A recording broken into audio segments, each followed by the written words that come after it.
જયદીપસિંહ ચૌહાણ, પ્રદેશ સંગઠન મંત્રી, આમ આદમી પાર્ટી ગુજરાત. ખૂબ દુઃખ સાથે કહેવું પડે છે, ખાસ કરીને મેઘરજ અને અરવલ્લી જિલ્લાના તમામ મહાન અધિકારીઓને અને અરવલ્લી જિલ્લાની સામાન્ય પ્રજાને.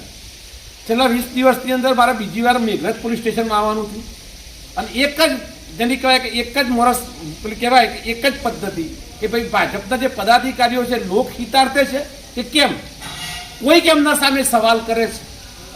જ્યાં ક્યાંક લખાણ થાય છે ત્યારે જિલ્લાના અને તાલુકાના જવાબદાર અધિકારીઓની હાજરીમાં એ ચૂંટાયેલા પ્રતિનિધિઓ મારી નાખવાની, દોડાવવાની, ખતમ કરવાની જ્યારે ધમકી આપતા હોય તો 78 વર્ષની આઝાદી પછી પણ આપણે વિચારવું પડે કે ખરેખર લોકશાહી છે ખરી?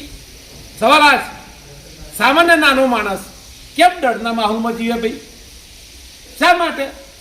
તમે જ્યારે કંઈક પરિસ્થિતિ ઊભી થાય છે, તમારે કોઈક એવો સવાલ ઊભો થયો તો તમે ટેકનિકલી જવાબ આપી શકો છો કે તું ખોટો છે. એના ઘણા બધા રસ્તા છે. કાયદો બધા માટે જ છે, રસ્તે જનારા વ્યક્તિ માટે છે ને સંસદ સભ્ય માટે પણ છે અને વડાપ્રધાન માટે પણ છે. ક્યાંક તમને સવાલ ખોટો પડ્યો તો તમે એ રીતે જવાબ આપો ને.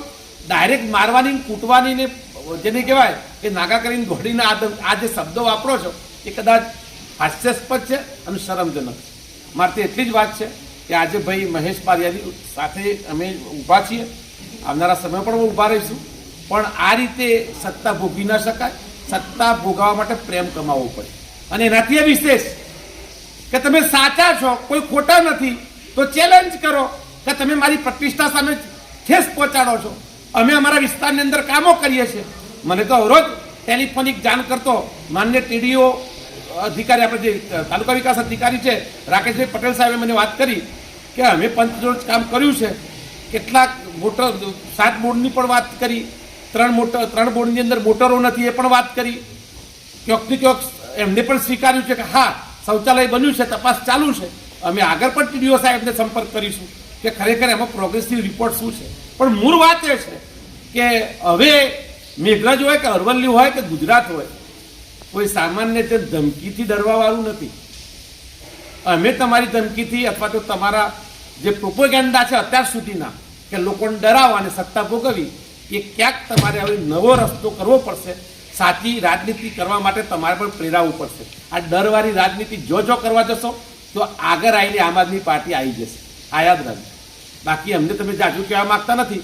આટલી જ વાત છે કે જો ડરાવવાની વાત થઈ તો આમ આદમી પાર્ટીનો સૈનિક આવીને ઊભો થઈ જશે. તમારે ગોળી મારી હોય તો અમને મારી શકો છો.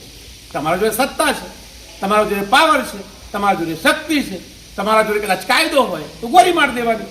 બાકી હવે મેઘરજ તો ઠીક, પણ ગુજરાતના એક પણ નાગરિકને ડરાવવાની કોશિશ કરી છે તો હું આમ આદમી પાર્ટીની વતીથી કહું, એ સામાન્ય જન માટે આમ આદમી પાર્ટી જે એના માટે મૂળભૂત રીતે બનેલી છે એ એના માટે તૈયાર છે. જય હિન્દ, જય ભારત.